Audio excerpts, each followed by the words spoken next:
Sir, Lalitha சகஸ்திரநாமம் ஓதுவதால் என்ன நன்மைகள் ஏற்படும் சார்? லலிதா சகஸ்ரநாமம் என்பது சிவனுடைய மனைவி. லலிதா என்பது பெண்ணின் பெயர். இது சாக்தத்தில் வருகிறது.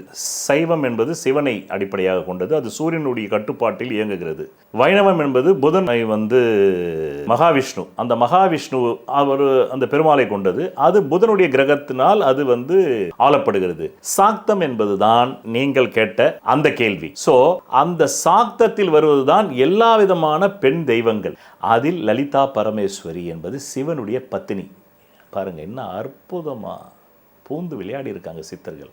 இரவுக்கு கண்ணொளி தருவது சந்திரன், பகலுக்கு கண்ணொளி தருவது யாரு? சூரியன். சூரியனை சிவன் சொல்லிட்டாங்க சைவம். இரவில் கண்ணொளி தரக்கூடிய, குளிர்ந்த கண்ணொளி தரக்கூடியது சாக்தம்னு சொல்லிட்டு அதை லலிதா பரமேஸ்வரி ஆக்கிட்டாங்க. பரமேஸ்வரி என்ற வார்த்தையிலேயே பரமேஸ்வரன் இருக்காருன்றதை புரிஞ்சிக்க வேண்டாமா? அப்படி ஆண்பால் இருக்குன்னு புரிஞ்சிக்க வேண்டாமா? அப்படின்னா சிவனுடைய பத்தினி தான் லலிதா பரமேஸ்வரி.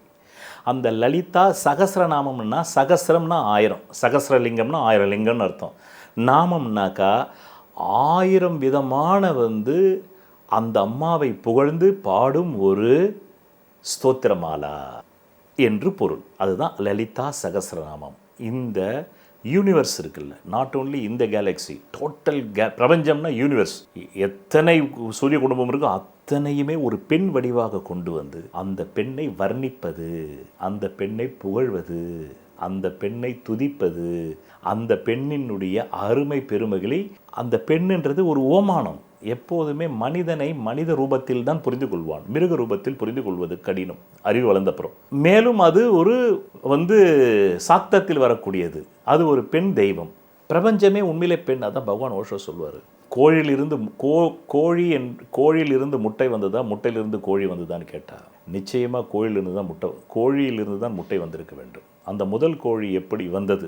அது டார்வினின் தியரி படி உயிரின பரிமாண வளர்ச்சி. ஒரு செல் உயிரினத்திலிருந்து பல்கி பெருகி வந்தது. அந்த ஒரு செல்லே எப்படி வந்ததுன்னு கேட்டால் அறிவியல்கிட்ட விடை இல்லை. ஆனால் ஜோதிடத்துக்கிட்ட விடை இருக்குது. முதல் உயிரினம் கடலில் தோன்றதா சொல்லுது அறிவியல். அதுதான் கடற்பாசி. 3 ஒலிகளை நீங்கள் பாய்ச்சினால் ஒரு உயிர் உருவாகும், ஒரு செல் உயிர் உருவாகும். அதுதான் கடற்பாசி தான் ஒரு செல்.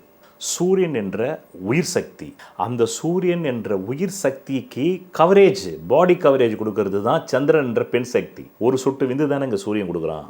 ஒரு கணவன் ஒரு பெண்ணுடைய யோனியில் ஒரு சொட்டு விந்து தான் கொடுக்குறான். அந்த ஒரு சொட்டு விந்தை அந்த பெண்ணு 3.5 கிலோ குழந்தையா மாற்றி கண்ணு, மூக்கு, காது, கிட்டத்தட்ட பல லட்சம் நியூரான்கள் உடம்புல வச்சு எப்படி கொடுக்குறா 10 மாசத்துல.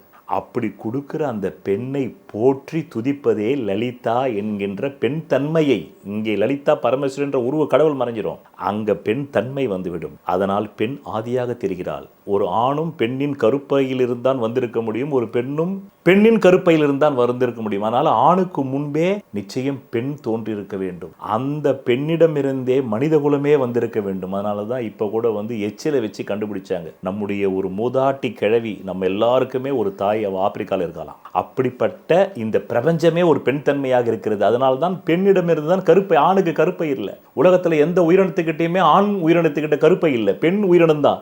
கொசுவில் கூட பெண் கொசுக்கிட்ட இருந்து தான் இன்னொரு கொசு வர முடியும். அதனால இந்த பிரபஞ்சத்தில் இருக்கிற எல்லா உயிரினங்களையும் பெண் தன்மையாக பாவித்து அந்த பெண் தன்மைக்கு லலிதா என்ற பெயரை வைத்து அதற்கு சகஸ்ரநாமம் என்ற 1000 அர்ச்சனை புகழ் மாலைகளை சூட்டுவது லலிதா சகஸ்ரநாமம். இதுதான் நீங்கள் கேட்ட கேள்விக்கு பதில்.